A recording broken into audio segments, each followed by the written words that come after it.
یہ بات جو ہے در حقیقت قرآن حکیم کا جو اپنا ایک اسلوب ہے نہایت حکیمانہ، حکمت خداوندی کا بہت بڑا مظہر ہے، جس کی طرف کہ اشارہ بھی ہے سورہ ہود میں، کتاب احکمت آیاتہ ثم فصلت من لدن حکیم خبیر۔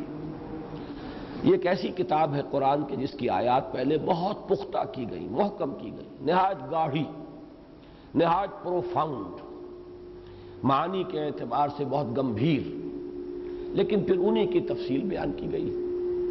یہ تو قرآن کا اسلوب ہے، ازرو قرآن۔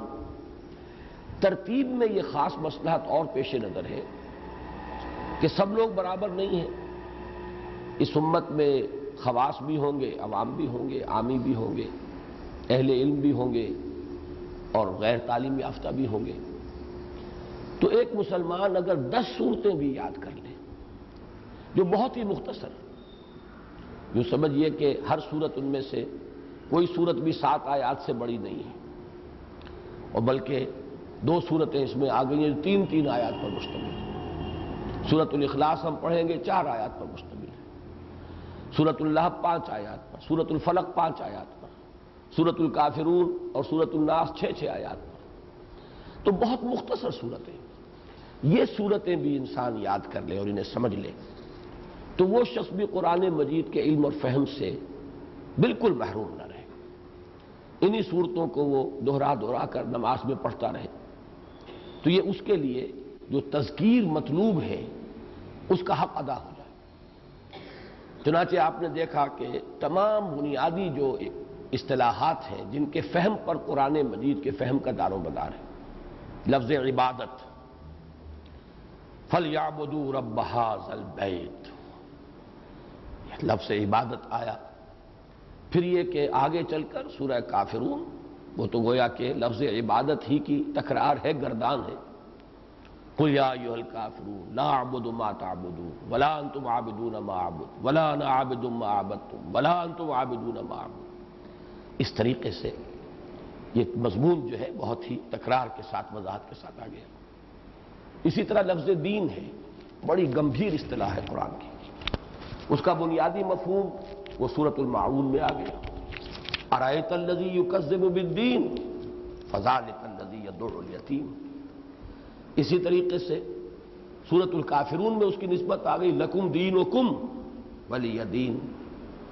اور گمبھیر ترین شکل میں، جامع ترین صورت میں، اذا جاء نصر اللہ والفتح ورأیت الناس يدخلون فی دین اللہ افواجا۔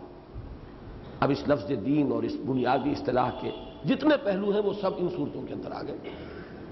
رب ھذا البیت، رب الناس، قل اعوذ برب الناس، رب کا مفہوم، الہ الناس، یہ تمام بنیادی اصطلاح ہے۔ ملک الناس، بادشاہت۔ اس اعتبار سے میں نے عرض کیا ہے کہ قرآن مجید کی تمام بنیادی اصطلاحات اور اس کے مختلف اسلوب ان 10 صورتوں میں جمع ہو گئے۔ گویا کہ علم و فہم قرآنی کے لیے یہ 10 صورتیں جو ہیں یہ ایک کلید کا کام دے سکتی ہیں۔ ان 10 صورتوں کے ضمن میں نے عرض کیا تھا کہ ایک تقسیم تو اس اعتبار سے ہے کہ پہلی 7 صورتیں گویا کہ سیرت النبی کا بیان ہے۔ اب یہ سورت اور سیرت لفظی اعتبار سے بھی بڑا اس میں قرب ہے۔ یہ 7 صورتیں گویا کہ سیرت النبی کا بیان، اور اس کے حوالے سے وہ بات یاد کر لیجئے کہ حضرت عائشہ صدیقہ رضی اللہ تعالی عنہ نے فرمایا تھا، کان خلقہ القرآن۔ جب ان سے بعض تابعین وہ حضرات تھے جنہوں نے صحابہ کو تو دیکھا، حضور کو نہیں دیکھا، تو کیسی حسرت ان کے دلوں میں ہوگی۔ قسمت کی خوبی دیکھیے، ٹوٹی کہاں کمند، 2-4 ہاتھ جب کہ لبے بام رہ گیا۔ ہمیں تو معلوم ہے 1400 برس کا فصل ہے، لیکن ان کا فصل کتنا تھا؟ اگر چند سال پہلے پیدا ہوتے تو حضور کے صحابہ میں شمار ہوتا، حضور کی زیارت سے مشرف ہوتے۔ تو وہ جو ایک حسرت اور پھر اس کی وجہ سے شوق، اس شوق کی بنیاد پر سوال کیا کہ ہمیں کچھ سیرت النبی کا کچھ ہمیں بیان فرمائیے۔ ام المومنین حضرت عائشہ صدیقہ نے پلٹ کر سوال کر لیا، الستم تقرؤون القرآن، کیا آپ لوگ قرآن نہیں پڑھتے؟ اب ان کا جواب تھا، حیران بھی ہوئے ہوں گے یہ ام المومنین نے کیا کہا، ہم نے تو سیرت کی فرمائش کی تھی۔ اور یہ قرآن کا ذکر کر رہے ہیں۔ عرض کیا بلا قرآن تو ہم پڑھتے ہیں، ہم نے تو سیرت کے بارے میں چاہا ہے۔ تو بہت جامع ہے، یہ حکیمہ امت ہے، یہ یوں سمجھیے کہ فقہائے صحابہ میں شمار ہے حضرت عائشہ صدیقہ کا رضی اللہ تعالیٰ عنہ، جو فہم اور تفقہ فی الدین جو ہے اس میں چوٹی پڑی۔ تو یہ حکمت بھرا جملہ کان خلقہ القرآن، حضور کی سیرت قرآن ہی تو ہے۔ لیکن دیکھیے اس میں جو حسین ترتیب ہے، ویسے تو پورا قرآن حضور کی سیرت بن جاتا ہے۔ میں نے بارہا کہا ہے قرآن کو اگر ترتیب نزولی سے مرتب کر دیں تو وہ سیرت بن جائے گی۔ آخر قرآن مجید ہی میں سورہ آل عمران کیا ہے؟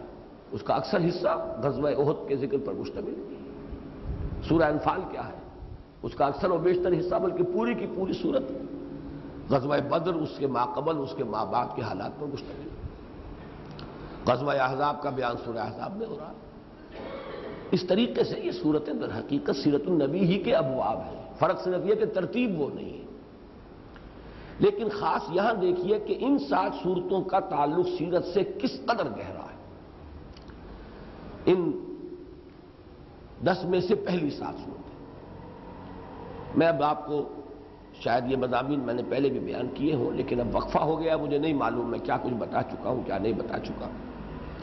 ویسے بھی ہر محفل میں کچھ لوگ نئے ہوتے ہیں، اس کے اعتبار سے اگر بیان ہو جائے تو کوئی حرج نہیں، اور جو سن چکے ہیں ان کے لیے اگر اعادہ ہو جائے تو کوئی حرج نہیں، مفید ہے۔ سیرت کے ضمن میں سب سے پہلا چیپٹر کیا ہوگا؟ ولادت، کب پیدائش ہوئی۔ چنانچہ سورۃ الفیل جو ہے گویا کہ وہ حضور کے ولادت کا بیان ہے۔ عام الفیل عام الولادت ایک ہی ہے، اسی سال حضور کی ولادت ہو رہی ہے۔ سن نبوی اور سن فیل جو ہے یہ ساتھ ساتھ چلتے ہیں۔ کہاں ولادت ہوئی؟ وہ ام القریٰ، جس کا قریش، آپ کا خاندان کون سا تھا؟ کن میں سے ہیں آپ؟ قریش۔ لإیلاف قریش ایلافہم رحلۃ الشتاء والصیف فلیعبدوا رب ھذا البیت۔ اس وقت معاشرے کے حالات کیا تھے؟ آپ سیرت کی کوئی کتاب بھی پڑھیں گے تو فوراً لائیں گے وہ، جب حضور کا ظہور ہوا، ظہور نبوت کے وقت معاشرہ کیا تھا، کس حال میں تھا، اخلاقی پستی کی کیا انتہا تھی۔ وہ سورہ معون میں ارأیت الذی یکذب بالدین فذلک الذی یدعو الیتیم ولا یحض علی طعام المسکین فویل للمصلین الذین هم عن صلاتهم ساہون الذین هم یراؤون ویمنعون الماعون۔ 7 آیتوں میں ان کا پورا پوسٹ مارٹم کر کے اس معاشرے کا دکھا دیا، یہ ہے ان کا کردار۔ پھر ذاتی مقام آپ کا کیا ہے؟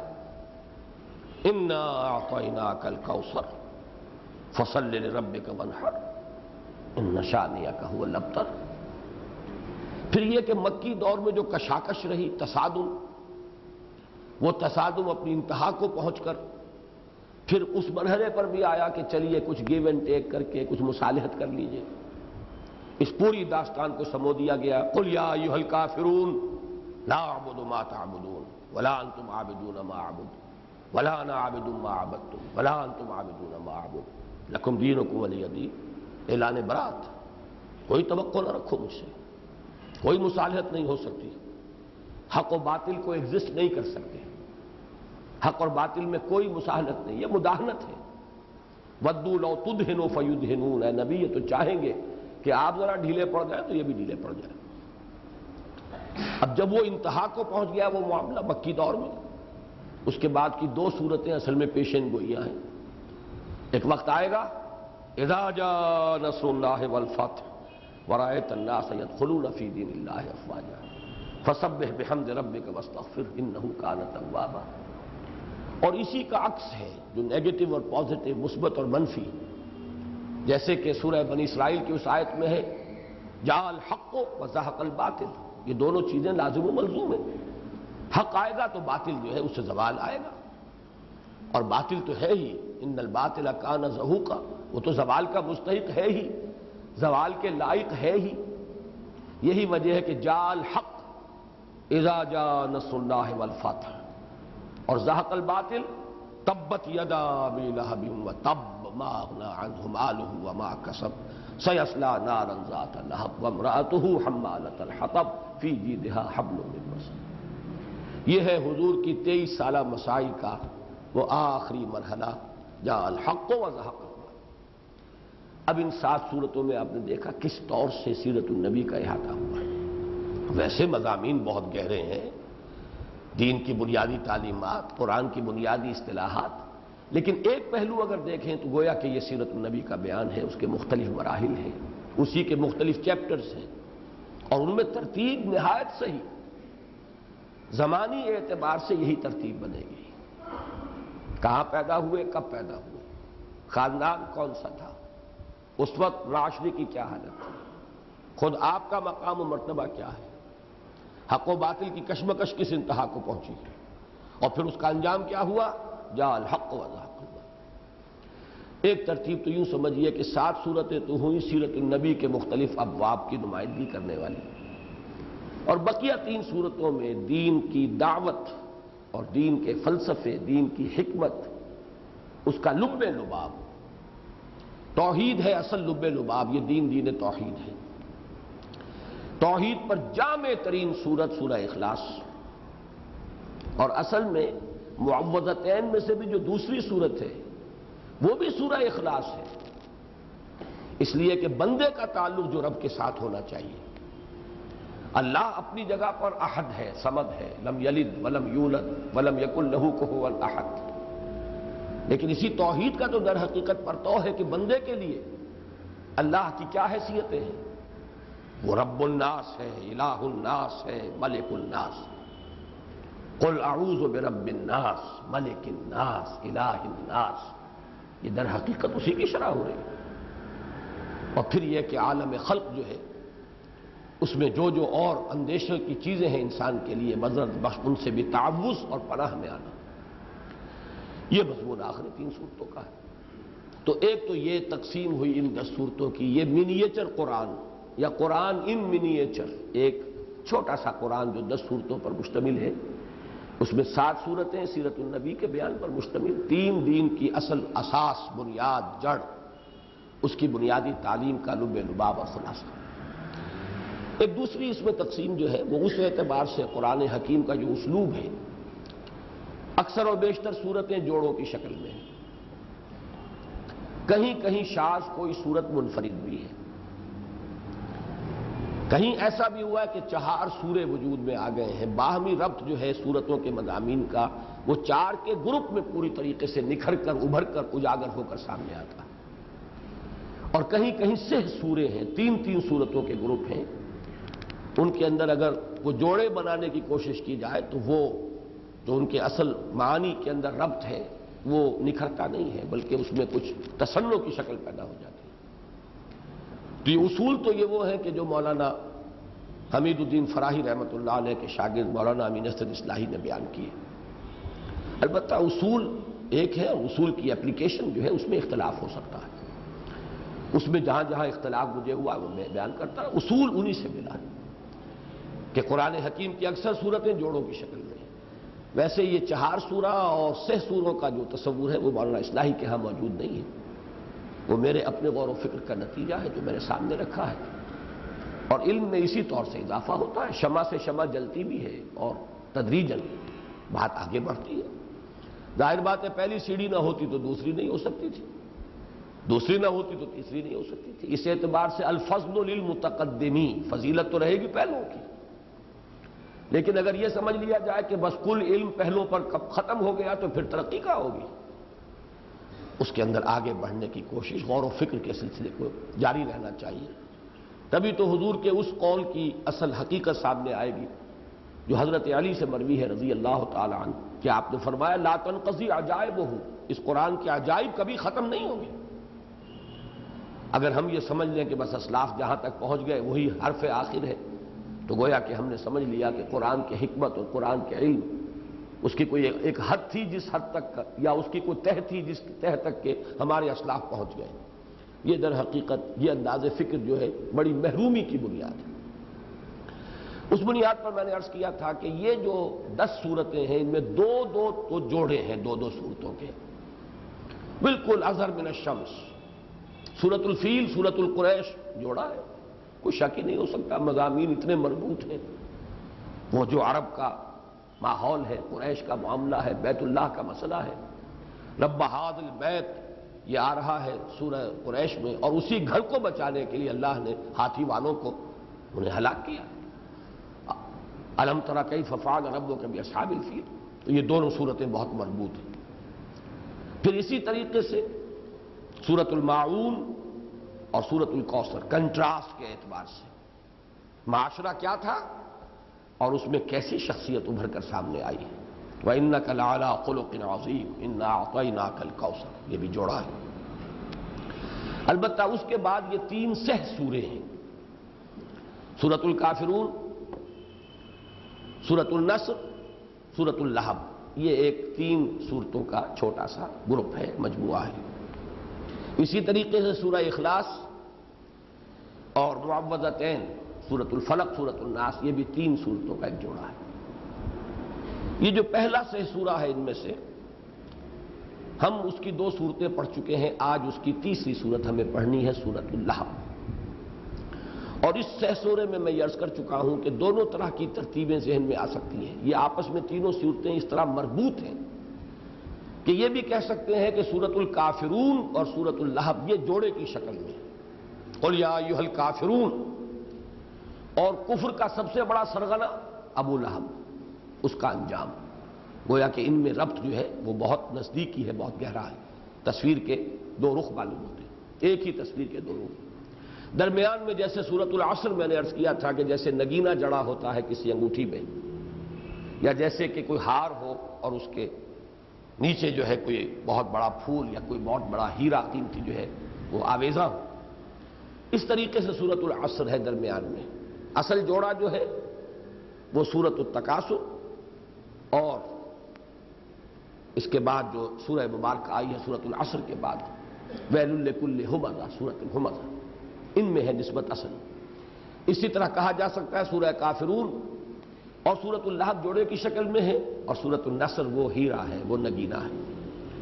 لیکن یہ بھی کہا جا سکتا ہے، یہ بھی بالکل صحیح بات بنے گی، جیسے کہ سہ سوروں کے بارے میں نے عرض کیا کہ ایک سورت پریزائڈنگ پوزیشن میں اور 2 اس کے تابع.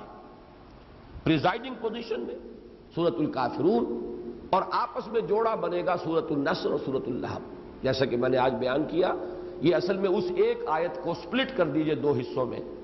جاء الحق وزهق الباطل اذا جاء نصر اللہ والفتح تبت یدا ابی لہب وتب. معلوم ہوا کہ یہ بالکل ان کے مابین وہ ربط ہے جو اس ایک آیت کے 2 حصوں میں ہے، وہی ربط ان 2 صورتوں کے مابین. ایک چند باتیں اور نوٹ کر لیجئے ان دونوں سہ سوروں کے حوالے سے. پہلی بات تو یہ کہ یہ جو دونوں سہ سورے ہیں، سورۃ الکافرون اور یہ 2 صورتیں، پھر سورۃ الاخلاص اور 2 صورتیں، ان دونوں سہ سوروں میں پہلی سورت جو ہے ان کے درمیان بہت قرب ہے. اس لیے کہ آپ کو معلوم ہے کہ حضور کا یہ معمول تھا کہ فجر کی سنتیں کہ جو تمام سنتوں میں اہم ترین ہیں، موقت ترین ہیں، وہ تو تقریباً واجب کے درجے میں چلی جاتی ہیں ہمارے فقہا کے نزدیک. ان سنتوں میں حضور کا معمول تھا پہلی رکعت میں سورہ کافرون، دوسری رکعت میں سورہ اخلاص. اسی طریقے سے 2 رکعتیں جو پڑھی جاتی ہیں طواف کے بعد، بڑی عظیم عبادت ہے طواف. 2 رکعتیں، ان میں سے پہلی میں سورۃ الکافرون، دوسری میں سورہ اخلاص. پھر ان دونوں کا مقام یہ ہے کہ سورۃ الکافرون کو بھی ربع قرآن قرار دیا گیا ہے. یہ مرفوع روایت ہے، حضرت انس ابن مالک سے بھی ہے رضی اللہ تعالی عنہ، اور حضرت ابن عباس سے بھی ہے رضی اللہ تعالی عنہما، کہ سورہ کافرون ربع قرآن کے برابر ہے. جہاں تک سورہ اخلاص کا تعلق ہے وہ میں بعد میں عرض بھی کر دوں گا تفصیل سے. یہ ثلث قرآن کے مساوی قرار دیا حضور نے، اور یہ بخاری اور مسلم کی روایت ہے، بہت اونچے درجے کی روایت ہے. تہائی قرآن کے مساوی سورۃ الاخلاص. اچھا، لیکن ایک بات اور نوٹ کر لیجئے کہ یہ جو سہ سورے جہاں انٹر لنک ہوتے ہیں، جو آج ہم پڑھ رہے ہیں، یہ تو ایک سورت جو ہے پچھلے سہ سورے کی ہے، اور دوسری سورت جو ہے یہ آخری سہ سورت جو ہے اس کے بعد والا، اور آج ہمیں ان دونوں کو جمع کرنا ہے اپنے درس میں.